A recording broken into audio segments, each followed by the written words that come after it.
Hello Windows Universe. In this video we will look at how you can apply a layered group policy in Windows. For a more in-depth look at the topic, be sure to check out the article we link in the description. The first thing we're going to need to do is look at the device ID of the device that you plan on allowing or preventing. To do this, we will need to go to the Device Manager. Locate the device that you're trying to apply the policy to, and then right-click on it and select Properties. Then go to Details. In the drop-down box, you're looking for Hardware ID or Class ID. Make a note of the values that you see in there. Now we need to go to the Group Policy Editor. You can open that by opening a run box and typing in gpedit.msc.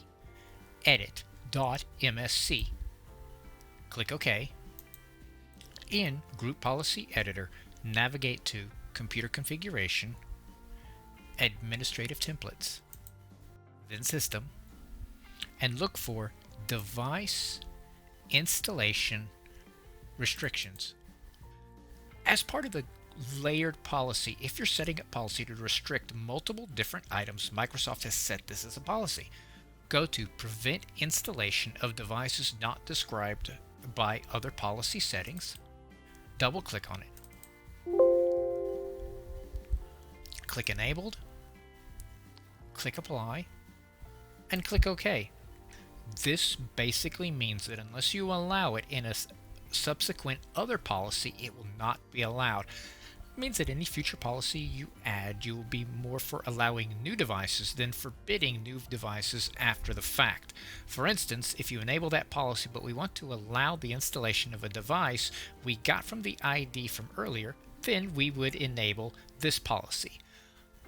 Allow installation of devices using drivers that match these device IDs. Double click on it and click on Enabled.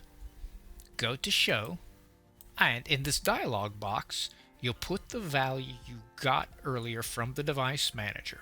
Once you've added all of the values that you're interested in, click on OK. Of course, to undo any of these policies, you can simply either go in and disable it, or under Show, go in and remove that value.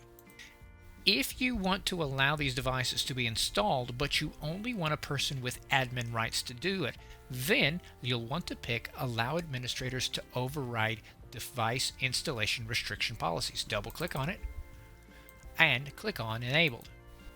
This means that the device can be installed, but only by an admin.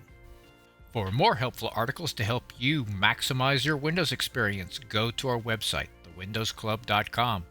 Do not forget to give this video a thumbs up and subscribe to our channel, where we are always adding new content aimed at making you the master of your digital house. Thanks for watching and have a great day.